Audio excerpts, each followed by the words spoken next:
تم جانتی ہو نا میں نے صرف اولاد کے لیے تم سے شادی کی ہے، اولاد ہوتے ہی طلاق دے دوں گا۔ میرے شوہر نے شادی کی پہلی رات ہی مجھ سے کہا تو میری جان نکلنے لگی، کیونکہ مجھے تو یہ حقیقت کسی نے بتائی ہی نہیں تھی۔ شادی کے ایک ہفتے بعد ہی میں حاملہ ہو گئی۔ میرا شوہر میرا بہت خیال رکھنے لگا، کبھی کبھی مجھے اس کی محبت اور فکر سچی لگنے لگتی۔ وقت تیزی سے گزرا اور ڈلیوری کا وقت قریب آ گیا۔ میری اولاد مجھ سے چھین لیں گے اس خوف سے میں حویلی سے بھاگ گئی اور شہر آ گئی۔ یہاں سرکاری ہسپتال میں ایڈمٹ ہوئی اور بیٹی جنم دی۔ پھر نام اور پہچان بدل کے ایک بنگلے پہ ملازمت کرتے وہاں رہنے لگی۔ میں اپنی بیٹی کے ساتھ بہت خوش تھی جب 1.5 سال بعد اچانک، تم جانتی ہو نا تم سے شادی کیوں کی ہے میں نے، مگر میں ناسمجھی سے اس کی طرف دیکھ رہی تھی۔ تو وہ مجھے کہنے لگا میں نے تم سے صرف اس لیے شادی کی تاکہ تم مجھے اولاد دے سکو۔ مجھے تب بھی اس کی بات کی کچھ سمجھ نہ آئی، بلکہ میں تو اس کی بات سن کے شرما گئی اور دل ہی دل میں سوچنے لگی کہ سب لوگ اسی لیے تو شادی کرتے ہیں تاکہ ان کو اولاد ہو۔ مگر اس کے اگلے فکرے نے گویا میرے پیروں تلے سے زمین ہی کھینچ لی تھی۔ وہ مجھے کہنے لگا کہ جیسے ہی تم مجھے اولاد دے دو گی میں تمہیں آزاد کر دوں گا، کیونکہ مجھے تم سے صرف ایک اولاد ہی چاہیے، بس اور کچھ نہیں۔ اور ہاں، تم بھی مجھ سے کوئی خاص امید مت لگانا۔ مجھے لگا تھا جیسے میری آنکھوں کے سامنے اندھیرا چھا گیا۔ آخر وہ کیا کہہ رہا تھا؟ مجھے کچھ سمجھ ہی نہیں آیا تھا۔ اس کے الفاظ میرے کانوں میں ہتھوڑے کی طرح بج رہے تھے۔ تم مجھے اولاد دے دو گی تو میں تمہیں آزاد کر دوں گا۔ شادی کے فوراً بعد کوئی یہ بات کہے تو وہ الفاظ سیدھا دل میں اتر کر وہاں خنجر کی طرح چبھ جاتے ہیں۔ میں نے تیمور کے چہرے کو غور سے دیکھا تھا، مگر وہاں نہ تو کوئی شرمندگی تھی نہ کوئی جھجک، بس ایک سرد حسابی نظر تھی، جیسے میں اس کے لیے انسان نہیں بلکہ ایک ضرورت پوری کرنے کا ذریعہ تھی۔ میری زبان جیسے بند ہو گئی۔ اس کے رویے کو دیکھ کے میں اپنی جگہ ساکت ہو گئی تھی۔ میرا نام مہناز ہے اور میں سیالکوٹ شہر کی رہنے والی ہوں۔ میں اپنے اماں ابا کے ساتھ ایک چھوٹے سے گھر میں اپنے ایک بھائی کے ساتھ رہتی تھی۔ علی مجھ سے 4 سال بڑا تھا اور میں چھوٹی ہونے کے ساتھ ساتھ سب کی لاڈلی بھی تھی۔ ابا ایک دہاڑی دار مزدور تھے اور مختلف جگہوں پہ تعمیرات کا کام کرتے تھے، جبکہ اماں لوگوں کے گھروں میں بچوں کو سپارہ پڑھانے جاتی تھی۔ اس طرح سے ہمارے گھر کا نظام اچھا چل جاتا تھا۔ ہمارے علاقے میں ایک ہی اسکول تھا جس میں لڑکیوں کے لیے مڈل تک تعلیم دی جاتی تھی، جبکہ لڑکوں کے لیے میٹرک تک کی سہولت تھی۔ مجھے تو پڑھنے کا بہت شوق تھا، لیکن مڈل کرنے کے بعد مجھے جس اسکول جانا تھا وہ گھر سے کافی دور تھا۔ علی نے تو مجھے اسکول بھیجنے کے لیے انکار کر دیا تھا۔ وہ کہنے لگا تھا کہ میں لڑکی تھی، اس لیے مجھے مزید آگے پڑھانے کا کوئی فائدہ نہیں، کیونکہ میں نے کون سا آگے پڑھ کے کوئی نوکری کرنی تھی، اسی لیے میں جتنا پڑھ چکی تھی اتنا ہی کافی تھا۔ مگر علی کی بات سن کر میں نے کافی ضد کی کہ اماں ابا مجھے کم از کم میٹرک تو کر ہی لینے دیتے، اور ابا نے علی کو میرے کہنے پہ سمجھا لیا اور اس طرح بہت مشکل سے مجھے مزید آگے پڑھنے کی اجازت مل گئی۔ ابا مجھے اپنی سائیکل پہ بٹھا کے صبح سویرے ہی گھر سے نکل پڑتے، کیونکہ اسکول دور تھا اور سائیکل پہ بہت وقت لگ جاتا تھا، جبکہ علی اسکول پیدل ہی جاتا تھا اور مجھ سے پہلے اس کی واپسی بھی ہو جاتی تھی۔ ہم محدود وسائل ہونے کے باوجود عزت سے زندگی گزار رہے تھے۔ ہمارا بچپن خوشیوں سے بھرپور تھا۔ اماں کی محبت اور ابا کی شفقت سے ہم اپنے چھوٹے سے گھر میں خوش تھے۔ میں جب بھی ابا کی سائیکل پر بیٹھ کے اسکول جاتی تو ایک ہی خواب دیکھتی تھی کہ ایک دن میں بھی بڑی ہو کر اپنے اماں ابا کی زندگی بدل دوں گی۔ میں ڈاکٹر بننا چاہتی تھی تاکہ ابا کو سخت مزدوری سے نجات دلا سکتی اور اماں کو دوسروں کے گھروں میں جانے کی ضرورت نہ رہتی۔ سب کچھ ٹھیک چل رہا تھا، مگر جب میں میٹرک میں تھی تو ایک ایسا واقعہ ہوا جس سے گھر کی سبھی خوشیاں ماند پڑ گئیں۔ ابا مزدوروں کے دوران ایک اونچی عمارت سے گر گئے تھے اور ان کی دونوں ٹانگیں اور ایک بازو ٹوٹ گیا تھا۔ مزدور یونین نے ہماری تھوڑی بہت مدد کی تھی، مگر وہ اتنی نہیں تھی کہ اس سے ابا کا علاج مکمل ہو سکتا۔ ابا کی معذوری کی وجہ سے ان کا کام کرنا مشکل ہو گیا، جس کا مطلب تھا کہ گھر کی آمدنی بہت کم ہو گئی اور میرا اسکول جانا تو ایک طرح سے ختم ہی ہونے والا تھا۔ اماں زیادہ گھروں میں جانے لگی تھیں۔ علی نے میٹرک کے بعد سے اپنی پڑھائی تو ختم کر ہی دی تھی، پھر وہ شام کو ایک ورک شاپ میں کام کرنے لگا۔ گھر کے حالات دیکھ کے مجھے بھی اندازہ ہو گیا کہ میں آگے نہیں پڑھ سکتی تھی۔ تب میں نے محلے کی چھوٹی بچیوں کو ٹیوشن پڑھانا شروع کر دیا تاکہ گھر کے اخراجات پورے کرنے میں اپنے بھائی کی کچھ مدد کر سکتی۔ دیکھتے ہی دیکھتے میرے پاس محلے کے بہت سے بچے پڑھنے کے لیے آنے لگے تھے، کیونکہ میں ان کو اپنی پوری محنت اور لگن کے ساتھ پڑھاتی تھی۔ میں چاہتی تھی کہ ہمارے علاقے میں بھی لڑکیوں کا ایک بڑا اسکول بن سکتا تاکہ مجھ جیسی مجبور لڑکیوں کو اپنی تعلیم مکمل کرنے کے لیے گھر سے دور نہ جانا پڑتا۔ میں اتنا ضرور کمانے لگی تھی کہ گھر کا چولہا جلنے لگا تھا، مگر علی کو یہ بات بالکل بھی گوارا نہیں تھی کہ میری کمائی اس سے زیادہ تھی، اس لیے وہ اکثر مجھ سے بات بات پہ لڑائی جھگڑا کرنے لگا تھا۔ اس کی ہمیشہ سے یہی کوشش ہوتی تھی کہ وہ مجھے اماں ابا کے سامنے نیچا دکھا سکتا۔ اکثر وہ ان بچوں کے ساتھ بھی بے وجہ ہی الجھنے لگا تھا جو مجھ سے پڑھتے تھے، تاکہ بچے میرے پاس پڑھنے کے لیے ہی نہ آتے۔ اماں ابا کو بھی علی کی بدتمیزیاں نظر آتی تھیں، مگر انہوں نے اس کو کبھی اس لیے کچھ نہیں کہا تھا کہ وہ بیٹا تھا، کہیں وہ ناراض ہی نہ ہو جاتا۔ علی کا رویہ دیکھ دیکھ کر میں اداس ہو جاتی تھی، مگر کبھی بھی میں نے علی کے خلاف اماں ابا سے ایک لفظ تک نہیں کہا تھا، کیونکہ مجھے بھی اپنے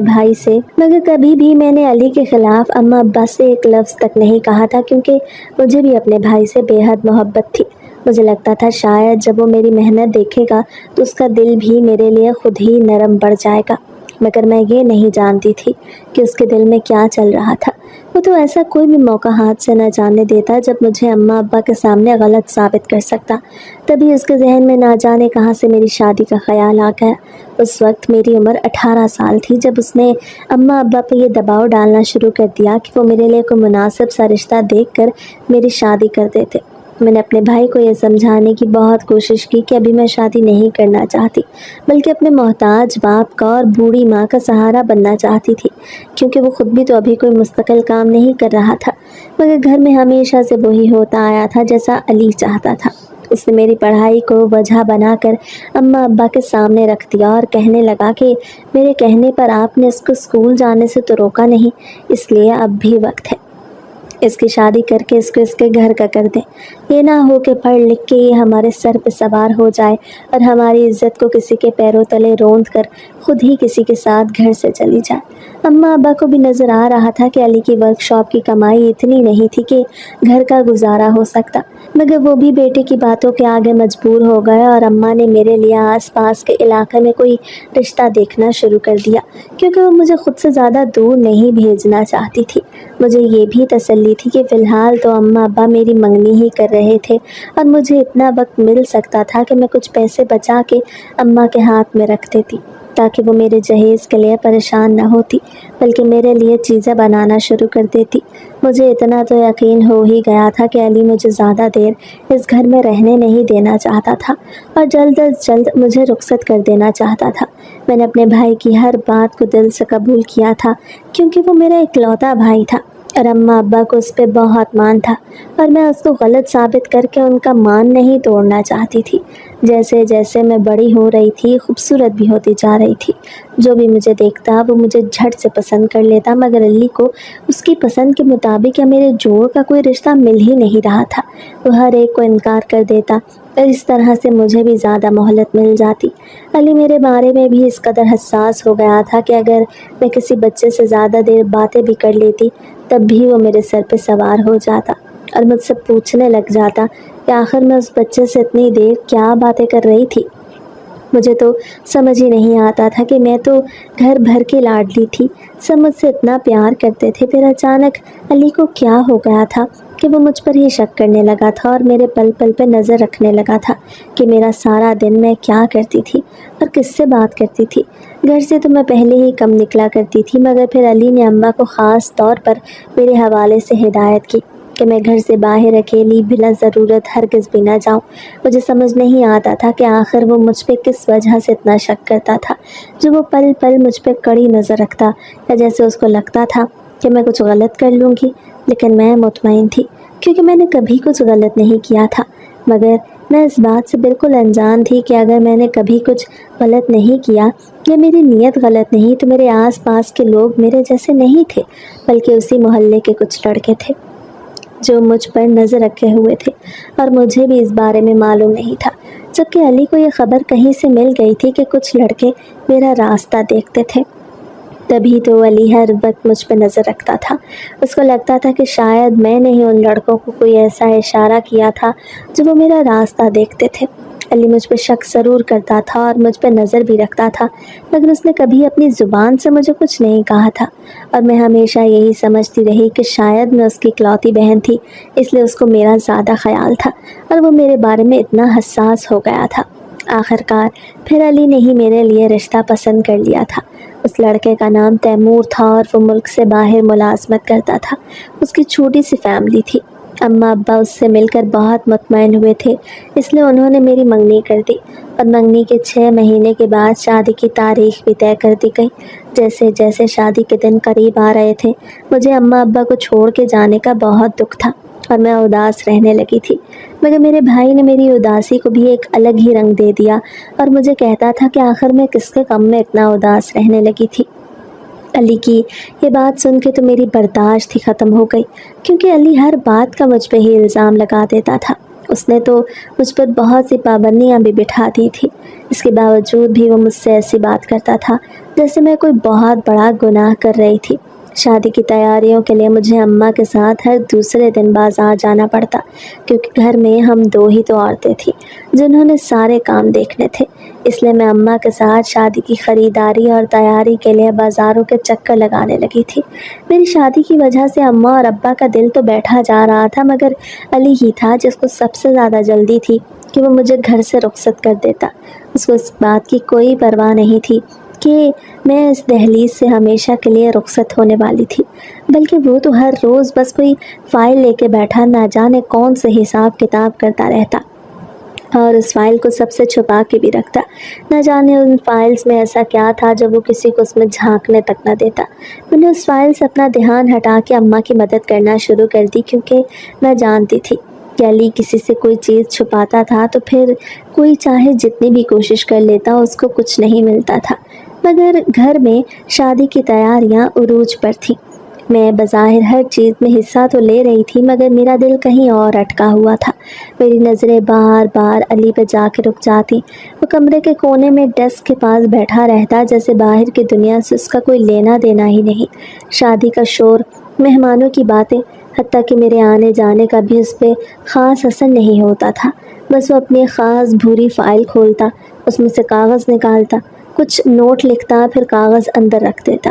وہ بھوری فائل میرے لیے ایک معمہ بن گئی تھی۔ آخر اس میں ایسا کیا تھا جو وہ سب سے چھپاتا تھا؟ علی کا رویہ بھی عجیب تھا۔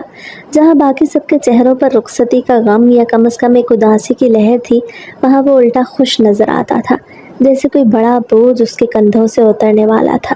میں نے کئی بار سوچا کہ سیدھا جا کے اس سے پوچھ لیتی کہ آخر اسے میری شادی کی اتنی خوشی کیوں تھی، مگر نہ جانے کیوں اس کی آنکھوں کی چمک اور ہونٹوں پر وہ ہلکی سی طنزیہ مسکراہٹ دیکھ کے میرا حوصلہ ٹوٹ جاتا۔ ایک دن جب میں اماں کے ساتھ بازار سے واپس آئی تو علی حسب معمول کمرے میں بند تھا۔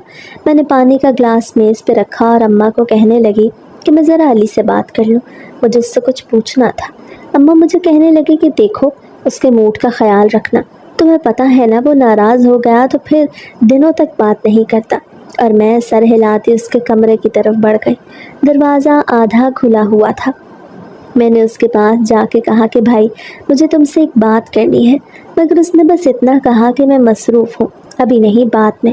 اس کے لہجے میں ایسی سرد مہری تھی کہ میں خاموشی سے پلٹ گئی۔ پھر اگلے دن سے ہی مہندی کی تیاریاں شروع ہو گئیں، مگر ان سب کے بیچ علی کا رویہ ایک جیسا ہی تھا، خاموش اور عجیب سا۔ مجھے شک ہونے لگا کہ وہ مجھ سے کچھ نہ کچھ تو چھپا رہا تھا۔ اسی دن دوپہر کو جب وہ باہر گیا تو میں چپکے سے اس کے کمرے میں گئی اور وہی فائل ڈھونڈنے لگی جو مجھے عجیب سے شک میں ڈال رہی تھی کہ کہیں کچھ تو گڑبڑ تھی۔ میرا دل تیز تیز دھڑک رہا تھا۔ میں نے چاروں طرف دیکھا مگر مجھے کچھ نہیں ملا۔ ایسا لگ رہا تھا جیسے وہ فائل اس کے لیے خزانے سے کم نہیں اور وہ اسے کبھی کھلا نہیں چھوڑتا۔ مہندی کی رات آئی تو گھر میں ہنگامہ تھا، مگر جیسے ہی میری نظر علی پہ پڑی تو وہ صحن کے کونے میں کھڑا تھا۔ وہ وہاں بھی الگ تھلگ اپنے ہاتھ میں موبائل لیے مصروف تھا۔ میرا دل چاہا کہ میں جا کے اس سے کہہ دیتی کہ میں اس کی بہن تھی، کم از کم وہ میرے لیے اپنا کوئی جذبہ، کوئی محبت تو دکھاتا، مگر مجھے پتا تھا وہ کوئی سیدھا جواب نہیں دے گا۔ پھر شادی کا دن آ گیا، لیکن میرا تجسس تھا کہ بڑھتا ہی جا رہا تھا۔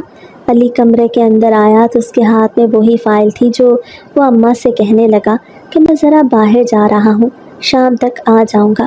میں حیران تھی کہ وہ دن میرا اس گھر میں آخری دن تھا، مگر وہ مجھ پر کوئی توجہ ہی نہیں دے رہا تھا۔ میری رخصتی کا وقت آ گیا۔ میں دلہن بنی بیٹھی تھی، مگر دماغ اب بھی علی کے الفاظ اور اس کی فائل کے ارد گرد گھوم رہا تھا۔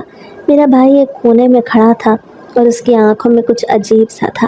میں تیمور کی دلہن بنی اس کے گھر آ گئی۔ اس کی چھوٹی سی فیملی نے مجھے بہت اچھے طریقے سے خوش آمدید کہا۔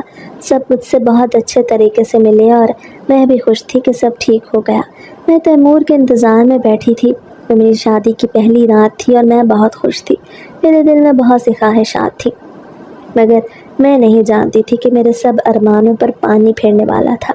تیمور کمرے میں آیا تو وہ آتے ہی بستر پہ لیٹ گیا اور اپنے موبائل پہ مصروف ہو گیا۔ وہ تو ایسے لیٹا تھا جیسے اسے معلوم ہی نہیں تھا کہ اس کے ساتھ اس وقت کوئی اور بھی کمرے میں موجود تھا، اور وہ کوئی اور اس کی بیوی تھی۔ جب کافی دیر تک اس نے مجھ پہ توجہ نہ دی تو میں نے ہی اسے اپنی طرف متوجہ کیا، مگر وہ اسی طرح موبائل میں مصروف مجھے کہنے لگا کہ تم جانتی ہو نا کہ میں نے تم سے شادی کیوں ہے، مگر میں ناسمجھی سے اس کی طرف دیکھ رہی تھی۔ تب وہ مجھے کہنے لگا میں نے تم سے صرف اس لیے شادی کی تاکہ تم مجھے اولاد دے سکو۔ مجھے تب بھی اس کی بات کی کچھ سمجھ نہ آئی، بلکہ میں تو اس کی بات سن کے شرما گئی اور دل ہی دل میں سوچنے لگی کہ سب لوگ اسی لیے تو شادی کرتے ہیں تاکہ ان کو اولاد ہو، مگر اس کے اگلے فکرے نے گویا میرے پیروں تلے سے زمین ہی کھینچ لی۔ وہ مجھے کہنے لگا جیسے ہی تم مجھے اولاد دو گی میں تمہیں آزاد کر دوں گا، کیونکہ مجھے تم سے صرف ایک اولاد ہی چاہیے، بس اور کچھ نہیں۔ اور ہاں، تم بھی مجھ سے کوئی خاص امید مت لگانا۔ مجھے لگا تھا جیسے میری آنکھوں کے سامنے اندھیرا چھا گیا تھا۔ آخر وہ کیا کہہ رہا تھا؟ مجھے کچھ سمجھ ہی نہیں آیا تھا۔ اس کے الفاظ میرے کانوں میں ہتھوڑے کی طرح بج رہے تھے۔ تم مجھے اولاد دے دو گی تو میں تمہیں آزاد کر دوں گا۔ شادی کے فوراً بعد کوئی یہ بات کہے تو وہ الفاظ سیدھے دل میں اتر کر وہاں خنجر کی طرح چبھ جاتے ہیں۔ میں نے تیمور کے چہرے کو غور سے دیکھا، مگر وہاں تو نہ کوئی شرمندگی تھی نہ کوئی جھجک، بس ایک سرد حسابی نظر تھی، جیسے میں اس کے لیے انسان نہیں بلکہ ایک ضرورت پوری کرنے کا ذریعہ تھی۔ میری زبان جیسے بند ہو گئی۔ دل چاہ رہا تھا کہ فوراً اٹھ کر کمرے سے نکل جاؤں، مگر پاؤں پتھر کے ہو گئے تھے۔ تیمور نے کوئی پرواہ نہ کی، موبائل اٹھایا اور پھر اسکرین پہ نظریں گاڑ لی، جیسے وہ لمحہ بھر پہلے میرے دل پہ قیامت ڈھا کے اب کسی اور ہی دنیا میں مگن ہو گیا تھا۔ وہ رات نہ جانے کیسے کٹی، نیند کا نام و نشان نہیں تھا۔ دماغ میں ایک ہی سوال گردش کرتا رہا کہ آخر تیمور ایسا کیوں کہہ رہا تھا کہ اسے میں پسند نہیں آئی تھی۔ میں نے سوچا شاید یہ اس کا مذاق تھا۔ میں نے ٹھان لی کہ میں تیمور کو اپنی محبت سے اپنی طرف مائل کر لوں گی۔ آخر کو میں خوبصورت مکمل عورت تھی اور وہ ایک مرد تھا، اور پھر ہم میاں بیوی تھے۔ اگلی صبح میں نے اپنے ہاتھوں سے تیمور کے لیے ناشتہ بنایا۔ جب وہ ناشتے کی میز پہ آیا تو ایسے نارمل تھا جیسے کچھ ہوا ہی نہیں تھا۔ اس نے اخبار اٹھایا، 2 نوالے کھائے اور کہہ دیا میں کام سے جا رہا ہوں، شام کو دیر سے آؤں گا۔ میں حیران تھی، مگر پھر بھی میں نے تیمور سے کچھ نہ پوچھا، مگر تیمور کی اماں کا رویہ میرے ساتھ بہت اچھا تھا۔ وہ تو میرے ساتھ بالکل ویسے ہی پیش آ رہی تھی جیسا کہ نئی نویلی دلہن کے ساتھ آیا جاتا ہے، مگر میں نے تیمور کا ہر طرح کا رویہ نظر انداز کر کے اس سے محبت کی تاکہ اس کا دل نرم پڑ جاتا اور وہ مجھے دل سے قبول کر لیتا۔ دن گزرتے گئے مگر تیمور کا رویہ ایک سا رہا۔ وہ زیادہ وقت موبائل یا لیپ ٹاپ میں گزار دیتا یا دوستوں کے ساتھ باہر رہتا۔ مجھ سے بات بس اتنی ہوتی کہ کھانا کیا ہے یا کپڑے کہاں ہیں، اور جب کبھی بات اولاد پہ آتی تو وہ فوراً سنجیدہ ہو جاتا۔ ایک دن اس نے مجھ سے صاف کہہ دیا کہ دیکھو، میں اپنے والدین کو خوش دیکھنا چاہتا ہوں، ان کی خوشی صرف اسی میں ہے کہ میرا وارث ہو۔ وقت گزرتا گیا۔ میں نے اپنے دل کو سمجھایا کہ شاید وقت کے ساتھ وہ بدل جائے۔ شادی کے 1 ہفتے بعد ہی میں نے تیمور کو خوشخبری سنا دی کہ وہ باپ بننے والا تھا۔ ساتھ ہی میرے دل میں ایک خدشہ بھی تھا کہ کہیں وہ سچ میں اولاد کو پانے کے بعد مجھے چھوڑ ہی نہ دے، مگر اس کا رد عمل میری توقع کے برعکس تھا۔ وہ خوشخبری سنا کے جیسے خوشی سے جھوم اٹھا۔ اس کی نوکری تھی تو ملک سے باہر، مگر وہ جب سے پاکستان آیا تھا تب سے کسی نہ کسی کام میں مصروف ہی تھا، اور جیسے ہی اس نے یہ خوشخبری سنی وہ واپس باہر جانے کی بات کرنے لگا۔ جب میں نے اسے رہنے کے لیے کہا تو اس نے مجھے کہہ دیا کہ میں نے جتنی چھٹی لی تھی وہ ختم ہو گئی، لیکن تم فکر مت کرنا، میں جلدی تمہارے پاس آؤں گا، آخر تو مجھے ایک بڑی خوشی جو دینے والی ہو۔ مگر اس کا رویہ میرے ساتھ ایک دم سے بدل گیا، وہ میرا بہت خیال رکھنے لگا۔ تیمور کا رویہ اچانک بدل جانا میرے لیے حیرانی کا باعث تھا۔ وہی شخص جو شادی کے دنوں میں مجھ سے سیدھی آنکھ ملا کے بات نہیں کرتا تھا، اب ہر وقت میرا خیال رکھنے لگا تھا۔ میری حیرت کی یہ انتہا تھی کہ وہ میری ہر بات سننے لگا تھا۔ کبھی کبھی تو مجھے ایسا لگتا تھا جیسے وہ تیمور تھا ہی نہیں جو پہلے تھا، مگر پھر میں خوش ہو گئی تھی کہ میں نے اپنی محبت سے اس کا دل جیت لیا تھا، اس لیے وہ بدل گیا تھا اور میرا خیال رکھنے لگا تھا۔ تیمور مجھے ہر روز فون کرتا، میری خیریت دریافت کرتا، مجھے طرح طرح کی نصیحتیں کرتا، اور انہی دنوں میرے ساتھ ایک اور عجیب بات بھی ہوئی کہ میرا بھائی بھی مجھ سے ملنے آنے لگا۔ وہ بھی یہ خبر سن کے بہت خوش تھا۔ وہ میرا ماتھا چومتا، مجھے ڈھیروں دعائیں دیتا اور ہر دوسرے دن اماں کو لے کے مجھ سے ملنے آ جاتا۔ میں خوش تھی کہ سب ٹھیک ہو گیا۔ پہلے میں علی پہ شک کر بیٹھی کہ شاید وہ مجھ سے کچھ چھپا رہا تھا، مگر پھر اس کا بدلا ہوا رویہ دیکھ کے میں ہر چکر سے آزاد ہو گئی کہ سب ٹھیک ہو گیا تھا۔ تیمور مجھے بس باقاعدگی سے فون کرتا اور میری ساس بھی میرا بہت خیال رکھتی۔ حمل کے تیسرے مہینے میں نے تیمور سے بات کرنا شروع کر دی تھی کہ وہ واپس آ جاتا، کیونکہ مجھے اس کی ضرورت تھی۔ شادی کے بعد وہ ایک ہی ہفتہ تو میرے ساتھ رہا اور پھر واپس چلا گیا، اس لیے جب بھی تیمور کا فون آتا میں اس کو ایک ہی بات کہتی کہ تھوڑی چھٹی لے کے آ جاؤ، مجھے اس وقت تمہارے ساتھ کی ضرورت ہے۔ میری بے قراری دیکھ کے وہ کہنے لگا کہ میں 2 مہینے میں واپس آ جاؤں گا، تم فکر نہ کرنا۔ اور پھر میں اس کے آنے کے دن گننے لگی۔ وہ واقعی روز کال کرتا، کبھی ویڈیو پہ بات کرتا، کبھی لمبی لمبی ہدایت دیتا کہ کیا کھانا ہے، کس وقت آرام کرنا ہے۔ اس کی یہ فکر مندی مجھے تھوڑا مطمئن کرتی، اور میں سوچتی شاید شادی کی پہلی رات وہ کسی پریشانی میں تھا جو اس نے مجھ سے وہ سب باتیں کر دی۔ مگر پھر ہر گزرتے دن کے ساتھ مجھے احساس ہونے لگا تھا کہ تیمور کی محبت کا مرکز میں نہیں بلکہ آنے والا بچہ تھا۔ وہ ہر کال میں مجھ سے بس یہی پوچھتا تھا کہ ڈاکٹر نے کیا کہا، بچہ ٹھیک ہے نا۔ اس نے کبھی مجھ سے میری طبیعت کے بارے میں نہیں پوچھا، بلکہ وہ تو بس اپنے بچے کے بارے میں ہی فکر مند رہنے لگا تھا۔ تیمور کی ہر کال میں ایک ہی سوال ہوتا، ڈاکٹر نے کیا کہا، بچہ ٹھیک ہے نا۔ پہلے پہل مجھے یہ بات اچھی لگتی تھی کہ وہ میرے بارے میں اتنا فکر مند تھا، مگر وقت گزرنے کے ساتھ ساتھ یہ فکر میرے لیے ایک عجیب خوف میں بدلنے لگی، اور مجھے محسوس ہونے لگا کہ وہ میری نہیں بلکہ اپنے بچے کی فکر کرتا تھا۔ اس کو میری نہیں بلکہ صرف اپنے ہونے والے بچے کی ہی پرواہ تھی۔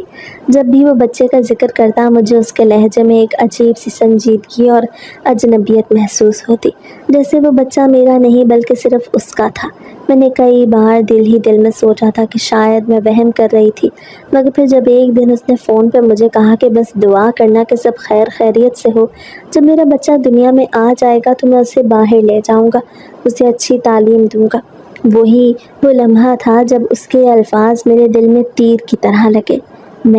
میرا بچہ، اس نے ایک بار بھی یہ نہیں کہا کہ ہم اسے پالیں گے یا وہ ہمارا بچہ ہوگا۔ میں نے خاموشی سے فون بند کیا، مگر اس رات مجھے نیند نہیں آئی۔ میرا ذہن بار بار ایک ہی بات سوچتا تھا کہ اگر تیمور بچہ لے گیا تو، اگر اس کی شادی کی پہلی رات والی بات سچ ثابت ہوئی تو، اگر اس نے بچہ ہو جانے کے بعد مجھے چھوڑ دیا تو میں کیا کروں گی۔ میں نے اماں سے بات کرنے کی کوشش کی، مگر وہ مجھے تسلی دینے لگی کہ تم وہم کر رہی ہو، مرد ایسے ہی بات کرتے ہیں، بچے کو لے جانے والی باتیں ڈراموں میں ہوتی ہیں، حقیقت میں نہیں۔ اماں نے تو بات ہنسی میں اڑا دی، مگر میرے دل میں یہ ڈر جڑ پکڑ چکا تھا۔ تب مجھے محسوس ہونے لگا کہ ہماری شادی میں محبت کی جگہ ایک عجیب معاہدے جیسا رشتہ آ گیا تھا، جیسے میں سب میں صرف ایک ذریعہ تھی اور اس کا مقصد بچہ تھا۔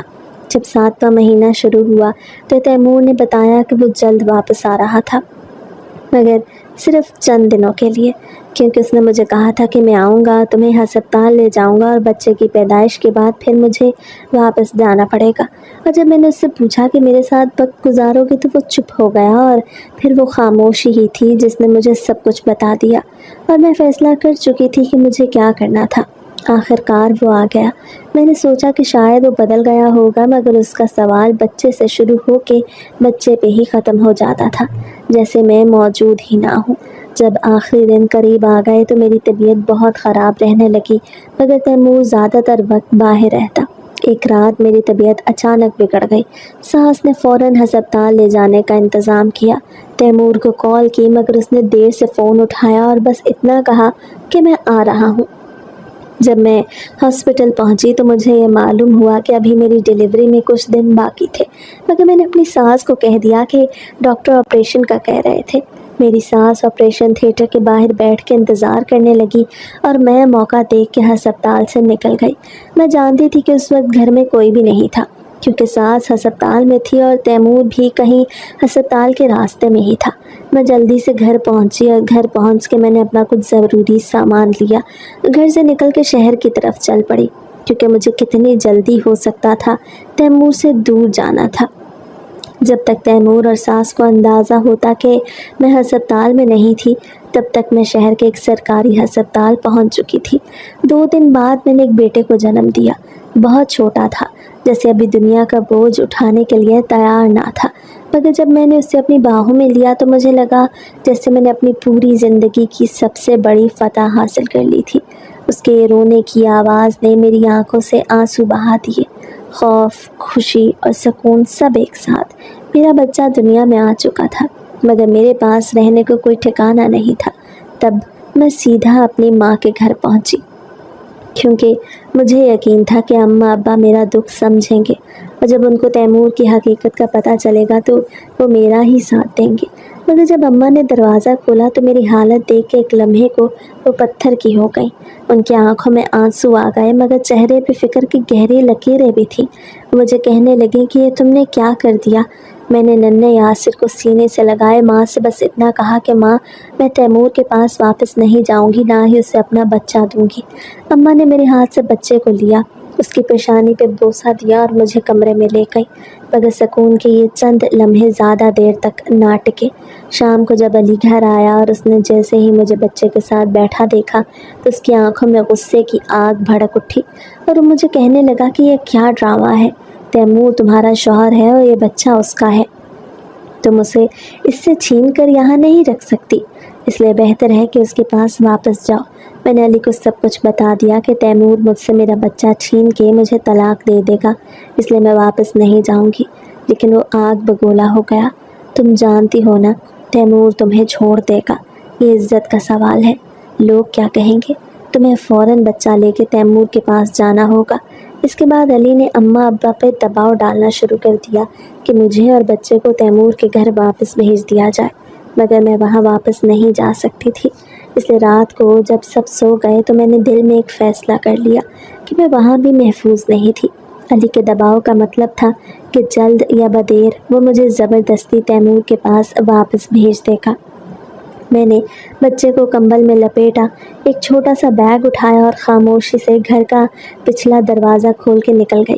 سرد رات کی ہوا میرے چہرے پہ لگی مگر میرے قدم رکنے کا نام نہیں لے رہے تھے۔ میں گھر سے شہر کی طرف چل تو پڑی، مگر مجھے نہیں معلوم تھا کہ مجھے کہاں جانا تھا، اور پھر مجھے ذکیہ آنٹی کا خیال آیا۔ وہ ہمارے پڑوس میں بہت عرصہ رہنے کے بعد شہر میں شفٹ ہو گئی تھی، کیونکہ وہاں شہر میں ان کے بیٹے کی نوکری تھی جس کو اماں نے بچپن میں سپارہ پڑھایا تھا۔ ذکیہ آنٹی کے گھر ہمارا بہت آنا جانا تھا، اس لیے مجھے یقین تھا کہ وہ میری مدد ضرور کریں گی۔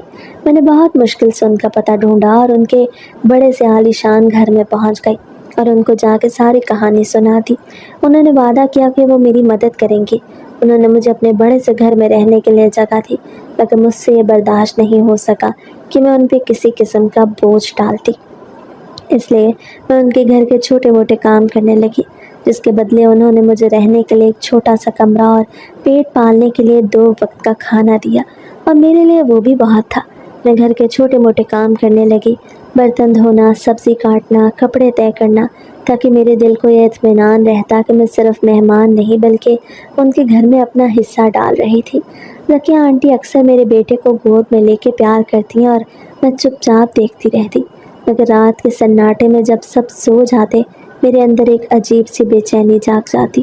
دل میں ڈر تھا کہ اگر تیمور کو پتہ چل جاتا کہ میں کہاں تھی تو وہ مجھے وہاں سے بھی چھین لیتا۔ کبھی کبھی میں یہ بھی سوچتی کہ علی ضرور میرے پیچھے لگا ہوگا، مگر سکون ہمیشہ کے لیے نہیں ہوتا۔ ایک دن بازار میں کپڑا لینے گئی کہ اچانک میں نے علی کو دیکھا۔ اس اس کی نظریں مجھ پہ پڑتے ہی وہ ٹھٹک گیا اور میرے اندر جیسے خون منجمد ہو گیا۔ میں جلدی سے اپنا بیگ سنبھال کے بھیڑ میں گم ہو گئی، مگر دل جانتا تھا کہ وہ ٹکراؤ سب کچھ بدل سکتا تھا۔ اس رات میں نے ذکیہ آنٹی کو سب بتا دیا۔ انہوں نے میرا ہاتھ تھام کے کہا، بیٹا تمہیں ڈرنے کی ضرورت نہیں، لیکن اب تمہیں زیادہ محتاط رہنا ہوگا۔ مجھے یاسر کو لے کے ذکیہ آنٹی کے گھر میں رہتے ہوئے 1.5 سال گزر چکا تھا، مگر علی کا نظر آنا میرے دل میں ویسے ہی خوف ڈال گیا جیسے پہلے دن کا خوف تھا۔ لیکن جب ایک دن حویلی کے گیٹ سے وہ بڑی گاڑی اندر داخل ہوئی جس میں کچھ جانے پہچانے چہرے تھے، تو میرا اوپر کا سانس اوپر اور نیچے کا سانس نیچے رہ گیا۔ وہ کوئی اور نہیں بلکہ تیمور تھا۔ وہ تیمور تھا، میرا شوہر، یاسر کا باپ، جس کو میں اس سے ڈر کے چھوڑ کے بھاگ آئی تھی کہ کہیں وہ مجھ سے میری اولاد نہ چھین لے۔ وہ اچانک 1.5 سال کے بعد میری زندگی میں واپس آ گیا اور اس کو دیکھ کے میرے پرانے سارے خدشات ایک دم سے تازہ ہو گئے کہ کہیں وہ مجھ سے میری اولاد چھیننے تو نہیں آیا۔ میں تیمور کو دیکھ کے بھاگتی ہوئی یاسر کے پاس گئی اور اسے خود سے لپٹائے کونے میں سمٹ گئی۔ تبھی دروازے پہ دستک ہوئی اور آنٹی ذکیہ مجھے بلانے آئیں۔ وہ کہنے لگیں کہ میرے کچھ مہمان آئے ہیں، مجھے تمہاری مدد چاہیے۔ میں بھاگ کے ان کو کچھ بتاتی مگر وہ پہلے ہی وہاں سے جا چکی تھی۔ مجھے سمجھ ہی نہیں آیا کہ میں کیا کرتی۔ اگر مجھے آنٹی ذکیہ پہ یقین نہ ہوتا تو میں تیمور کے سامنے کبھی نہ جاتی، مگر آنٹی نے جب میری مدد کا اور میرے تحفظ کا وعدہ کیا ہی تھا تو میں بھی یاسر کو اپنی گود میں اٹھائے ان مہمانوں کے سامنے آ گئی جو تیمور ہی تھا۔ مجھے دیکھتے ہی وہ اپنی جگہ سے اچھلا تھا، مگر اس کے چہرے پر مجھے دیکھ کے غصہ نہیں ندامت تھی۔ مجھے لگا شاید اس کا دل اس لیے نرم پڑ گیا کہ اس کی گود میں میرا بیٹا تھا اور اس کو صرف اپنے بیٹے کی پرواہ تھی، مگر وہ مجھ سے معافی مانگنے لگا۔ مجھے تب بھی اس پہ یقین نہیں آیا تھا، مگر پھر آنٹی ذکیہ نے مجھے اس کی کہانی سنائی کہ وہ ترکی میں ملازمت کر رہا تھا اور اسی ملازمت کے دوران اس نے وہاں ایک ترکش عورت سے شادی کی جس کو اولاد نہیں دے سکتی تھی۔ تب تیمور اور اس کی ترکش بیوی نے فیصلہ کیا کہ تیمور پاکستان میں کسی عورت سے شادی کر کے اس سے بچہ لے گا، جسے وہ دونوں بعد میں ترکی جا کر خود ہی پالیں گے۔ اور تیمور کے لیے یہ بہت مشکل تھا کہ وہ پاکستان میں کسی لڑکی سے صرف اس لیے شادی کرتا کہ وہ اسے اولاد دیتی اور اس کے بعد اسے طلاق دے دیتا۔ لیکن یہاں پہ مشکل یہ تھی کہ آخر اس کو ایسی لڑکی کدھر ملتی جسے اولاد بھی دیتی اور اپنی اولاد سے ہاتھ بھی دھو بیٹھتی اور ساتھ ہی طلاق کا داغ بھی اپنے ماتھے پہ سجاتی۔ جب تیمور نے اپنی اس مشکل کے بارے میں اپنے ایک دوست کو بتایا جو لازماً علی ہی ہوگا، تو اس نے فوراً سے تیمور کے سامنے اپنی بہن کا نام لیا اور ساتھ ہی تیمور سے یہ وعدہ لیا کہ جب اس کی بہن تیمور کو اولاد دے گی تو تیمور علی کو بھی ترکی میں نوکری دلوا دے گا۔ اور اس طرح علی نے اپنی بہن کا سودا اپنے دوست کے ساتھ طے کر لیا۔ مگر جب تیمور کی بیوی اس کا بچہ لے کے بھاگ گئی تو تیمور کی پہلی ترکش بیوی کو لگا کہ شاید تیمور اس سے جھوٹ بول رہا تھا اور اپنی دوسری بیوی کے ساتھ ہی رہنا چاہتا تھا۔ تب اس کی ترکش بیوی نے بھی اسے چھوڑ دیا، جبکہ علی دن رات پاگلوں کی طرح اپنی بہن کو ڈھونڈنے لگا، کیونکہ وہ اگر اسے نہ ملتی تو وہ ترکی کیسے جا پاتا۔ لیکن تیمور کو تب احساس ہونے لگا کہ اس نے اپنی دوسری بیوی کے ساتھ زیادتی کی تھی۔ وہ بھی اپنی دوسری بیوی کو ڈھونڈ تو رہا تھا، لیکن اس لیے نہیں کہ وہ اس سے بچہ چھین لیتا، بلکہ اس لیے تاکہ وہ اس سے معافی مانگ کے اسے منا لیتا۔ تیمور آنٹی ذکیہ کے جاننے والوں میں سے تھا اور آنٹی نے اس کا دکھ برداشت نہیں کیا اور تب انہوں نے خود ہی تیمور کو اپنے پاس بلایا تاکہ وہ اسے مجھ سے ملوا سکتی، کیونکہ میرا دکھ بھی تو تیمور جیسا ہی تھا۔ آنٹی ذکیہ کو یہ نہیں معلوم تھا کہ میں اور تیمور ایک دوسرے کو جانتے تھے، بلکہ وہ تو بس دو ٹوٹے ہوئے دلوں کو جوڑنا چاہ رہی تھی اور ان کی محنت رنگ بھی لائی۔ تیمور نے مجھ سے معافی مانگی اور میں نے بھی اسے معاف کر دیا، کیونکہ اس کو اس کے کیے کی سزا مل چکی تھی۔ مگر علی تو میرا بھائی تھا۔ مجھے یقین ہی نہیں ہوا کہ وہ میرا سودا کر سکتا تھا صرف اپنے فائدے کے لیے۔ تب مجھے اس کے ہاتھ میں وہ بھوری فائلز یاد آئیں اور مجھے سب سمجھ آ گیا کہ وہ کس حساب کتاب میں لگا رہتا تھا۔ وہ تو میرے ہر لمحے کے پیسوں کا حساب اس فائلز میں لکھ رہا تھا۔ تب مجھے یاد آنے لگا کہ جب میں اماں کی دہلیز پہ واپس گئی تو وہ کیوں بضد تھا کہ میں تیمور کے پاس واپس جاتی، کیونکہ اس میں اس کا اپنا ہی فائدہ تھا۔ مگر مجھے یاسر سے زیادہ کسی کی پرواہ نہیں تھی، اسی لیے تو میں نے آنٹی ذکیہ کے گھر پر پناہ لی اور تیمور کے دل سچی لگن تھی اس نے سچے دل سے توبہ کی تھی تو میں اس کو واپس مل گئی۔ میں تیمور کے ساتھ رہنا چاہتی تھی کیونکہ مجھے اس سے محبت تھی، اور جب مجھے یقین ہو گیا کہ وہ مجھ سے میری اولاد نہیں چھینے گا، اور آنٹی ذکیہ نے بھی مجھ سے وعدہ کیا کہ اب تیمور مجھے دھوکہ نہیں دے گا، تو میں یاسر کے ساتھ تیمور کے گھر چلی گئی۔ مگر علی جو میرا سگا بھائی تھا وہ مجھ سے نفرت کرنے لگا تھا، کیونکہ میری وجہ سے اس کا بہت نقصان ہو گیا تھا۔